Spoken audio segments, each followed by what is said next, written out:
Bismillahirrahmanirrahim. Assalamualaikum warahmatullahi wabarakatuh.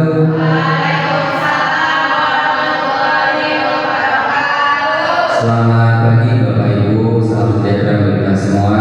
Alhamdulillah, puji syukur pertama-tama adalah kita panjatkan kepada Allah Subhanahu wa taala, di mana atas limpahan rahmat hidayahnya pada pagi yang cerah ini kita bisa berkumpul di aula untuk melaksanakan agenda rencana tindak lanjut dari hasil pelatihan dari peningkatan kompetensi guru PJOK.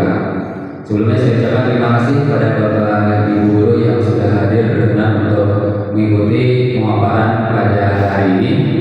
Baik, langsung saja Bapak Ibu. Di sini ada rencana tindak lanjut untuk memenuhi tugas akhir saya, penelitian dari peningkatan guru PJOK di SMP 25 Jakarta. Untuk temanya yaitu merajut kebinekaan melalui permainan olahraga tradisional yang sehat dan menyenangkan. Baik, latar belakang kenapa mengangkat tema tersebut, yaitu permainan tradisional di Indonesia kaya akan nilai-nilai luhur dan manfaat bagi tumbuh kembang anak. Namun seiring perkembangan zaman, permainan tradisional semakin jarang dimainkan oleh peserta didik. Program ini bertujuan untuk menghidupkan kembali permainan tradisional dan mengadaptasinya menjadi aktivitas olahraga yang menyenangkan dan bermanfaat bagi peserta didik. Ya, jadi berawal dari observasi saya di lapangan, di anak-anak sering banget main handphone dan penggunanya juga tidak bijak. Oleh sebab itu, saya ingin merancang program di sekolah itu anak-anak kembali lagi seperti kita yang ada dulu, main kelereng, main tali gitu kan, agar tumbuh kembang anak juga lebih terangsang gitu. Oke, tujuan program ini yang pertama melestarikan permainan olahraga tradisional dan menanamkan rasa cinta terhadap budaya bangsa. Yang kedua, meningkatkan aktivitas fisik dan kesehatan peserta didik. Yang ketiga, mengembangkan keterampilan sosial seperti kerjasama, komunikasi, dan sportivitas. Dan yang terakhir, memperkuat rasa kebersamaan dan kekompakan antar peserta didik. Nah, capaian, langkah dan hasil yang diharapkan, ya pertama peserta didik mengenal permainan tradisional. Ya, selanjutnya memainkan minimal 3 permainan tradisional dengan benar atau SEM. Nah, SEM ini adalah hal baru ya Bapak Ibu. SEM ini singkatan dari Sport Education Model. Jadi pendekatan dari PJOK pada peserta didik dalam dunia nyata. Jadi ketika pembelajaran misalkan olahraga sepak bola, ya jadi anak-anak itu penilaiannya secara otentik, secara nyata. Jadi gak hanya dribble aja, passing aja. Jadi dia bermain dengan sesungguhnya. Dia bisa jadi peran sebagai pemain, bisa menjadi pelatih, ataupun bisa menjadi supporter, sehingga tujuan pembelajaran seperti keterampilan dan pengetahuan bisa mereka dapatkan pula. Langkahnya nanti di sini ya kedepannya akan dibentuk kelompok kolaborasi, yaitu komunitas belajar yang ada di sekolah, menggabungkan dari beberapa mapel, kan, dari seni budaya, dari matematika, dari bahasa Indonesia, ya, dan dari IPS, ya, karena berkaitan dengan sejarah. Hasilnya, nah, dari langkah tersebut nanti kita mengadakan turnamen perlombaan olahraga tradisional. Misalnya olahraganya dari saya, dan nanti sejarahnya dari IPS. Untuk tadikannya bagaimana anak itu mengupload ke YouTube atau ke Instagram. Dari bahasa Indonesia bisa membuat poster dan presentasi mengenai olahraga tradisional seperti itu. Dari bimbingan konseling bisa juga jika anak-anak tidak sportif kan berkata kasar bisa dibantu untuk hal itu. Nah, ini struktur program. Jenis programnya kurikuler, skala programnya seluruh siswa yang dari kelas 7 sampai kelas 9. Dilaksanakan rencananya pada minggu keempat bulan November.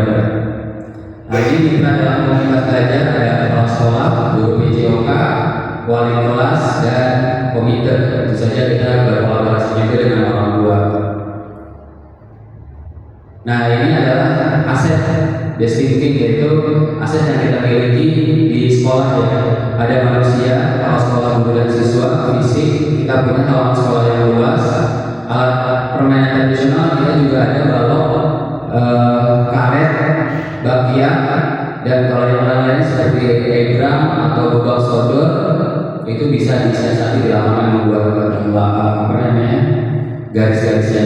Terus lingkungan karena kita di Jakarta ini dekat dengan pasar sehingga alat-alat bahan yang diperlukan untuk tradisional sangat mudah.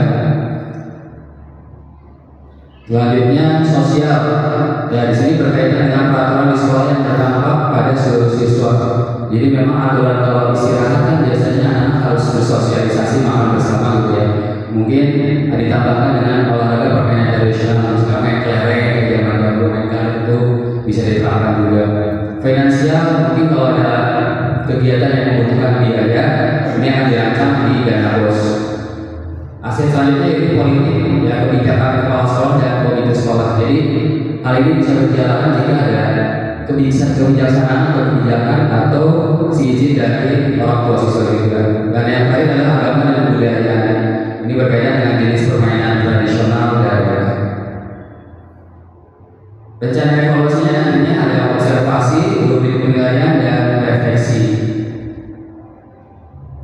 Nah, terakhir ini kemungkinan tantangannya mungkin beberapa permainan tradisional memerlukan pelatihan yang cukup sulit, ya sehingga siswa kurang tertarik permainan tradisional yang dianggap kuno. Misalkan ada permainan gangsi gitu. Kalau gangsi yang zaman dulu itu susah kan definisi gitu ya. Mungkin kalau zaman sekarang yang modern cuma besar, kalau udah bisa main. Solusinya ya, kita membuat permainan-permainan yang sederhana aja yang bisa anak-anak mengikutinya dan belajarnya lebih bermakna, lebih menyenangkan dan berusaha tidak terstay seperti itu. Ya, baik Bapak Ibu, terima kasih itu pemaparan dari saya rencana tindak lanjut ke depannya. Untuk sesi terakhir mungkin ada yang mau bertanya berkaitan rencana tindak lanjut ini, boleh masukan, boleh saran, boleh pertanyaan. Monggo Bapak Ibu. Silakan Ibu. Baik, assalamualaikum warahmatullahi wabarakatuh. Sedikit pertanyaan dari Pak Teguh mengenai program dari Pak Teguh ini, apakah sama dengan metode STEM yang selama ini kita pelajari atau adakah perbedaan di tahap-tahap maupun tujuan programnya? Terima kasih. Baik, terima kasih Bu Reni. Ya, berkaitan dengan program Sport Education Model ini, karena Sport Education Model ini tidak bisa berjalan dengan sendirinya, tentunya perlu kolaborasi antar faktor. Dan berkaitan dengan program sekolah yang STEM itu ini sangat berkaitan, cuma beda judulnya aja. Kalau itu STEM kan ini Sport Education Model, bisa kita aplikasikan bersama-sama seperti itu. Seperti yang saya sebutkan tadi, dari olahraganya kita dapat.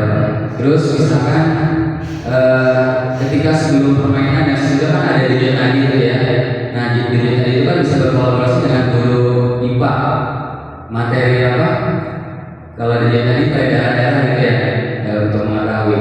Terus di bahasa Indonesia kita kan Pak Adi mungkin ada modul mengenai pembuatan poster ada nggak? Mungkin ada ya? Ada ya, atau presentasi ada yang begini ya. Nah, itu kan bisa kita kolaborasikan untuk materinya ke permainan tradisional. Terus di TIK pasti kan belajar mengenai mengupload video, membuat video gitu ya Pak video ya ke YouTube, ke Instagram.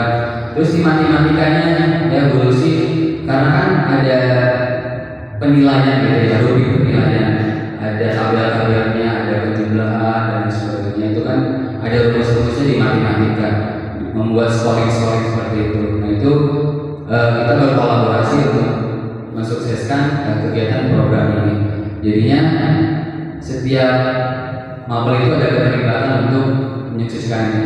Kamu tahu peredaran dari mana? Dari IPA.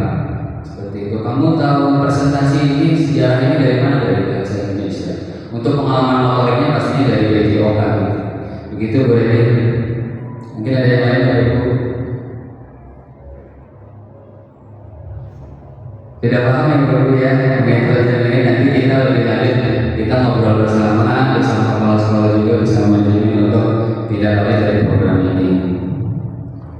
Oke ya Bapak Ibu, kalau tidak ada pertanyaan lagi, saya ucapkan terima kasih banyak atas waktunya yang meluangkan dari kesibukan Ibu masing-masing. Semoga apa yang Ibu lakukan ini dibalas pahala yang diberikan oleh Allah Subhanahu wa Ta'ala. Baik. Terima kasih Bapak Ibu. Ikan sepat, ikan gabus, ikan lele makan di gelas.